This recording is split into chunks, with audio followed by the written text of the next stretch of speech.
a place where he could do absolutely nothing. The moment of levity ended when Evan pressed him again. "You always say everything has a purpose," Evan said. RMC replied calmly that every action he took served a greater goal. But Evan wasn't convinced. He had heard the same rehearsed explanation too many times. "You always say that when you're avoiding a real answer," Evan pointed out. RMC froze, slightly taken aback. Evan had seen straight through his excuses. Meanwhile, Leo had been quietly watching RMC's departure. A thought lingered in his mind. Should he kill him? In truth, the decision hardly mattered.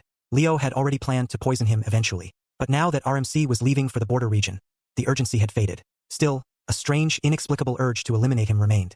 He ordered one of his subordinates, Amand, to follow the carriage. Amand's response was unexpected. "You want me to kill him?" Leo froze. Amand had never questioned his orders before. It was unlike him, and it unsettled Leo. "Your duty is to obey me," Leo snapped. But before he could finish speaking, Amand moved. A knife flashed through the air, pierced Leo straight through the heart. Stunned, Leo gasped. "Why?"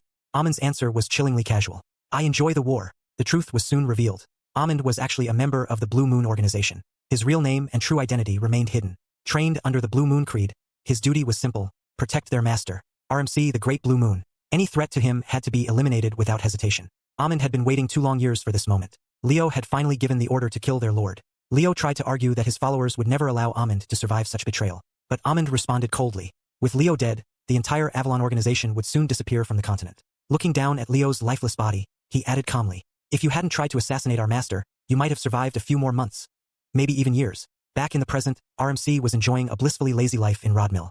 He woke whenever he pleased. He shared lavish meals with Evan. For the first time, he felt the freedom of true nobility. But the peace didn't last long. A letter arrived. He was being summoned to assume the position of family head. Just like that, his carefree days ended. Only 4 days after they had begun. Returning to the Palacio estate, RMC immediately noticed that the staff and maids were behaving strangely around him. Confused, he looked to Evan for guidance. Evan only smirked and teased him about suddenly becoming the shadow leader. RMC's mind began racing. The chaos surrounding his brother's death had inadvertently placed him in a position where everyone now assumed he had orchestrated the entire event. In his usual dramatic flair, he burst into mock sobs. "Why is everyone treating me like the villain?" he pleaded. Evan remained unfazed. "It's natural for people to suspect you," he said calmly. "After all, you had the most to gain." Leo was dead, and with RMC conveniently absent during the incident, he possessed the perfect alibi. RMC groaned in frustration. His plan to avoid entanglement had spectacularly backfired. Evan, however, tried to frame the situation positively. "With the Avalon Drug Organization gone and your troublesome brother out of the picture, you don't have to worry about immediate threats anymore." His grin widened as he added jokingly, "In short, congratulations. You're officially the shadow leader of the county, the one who supposedly orchestrated the assassination of a swordmaster."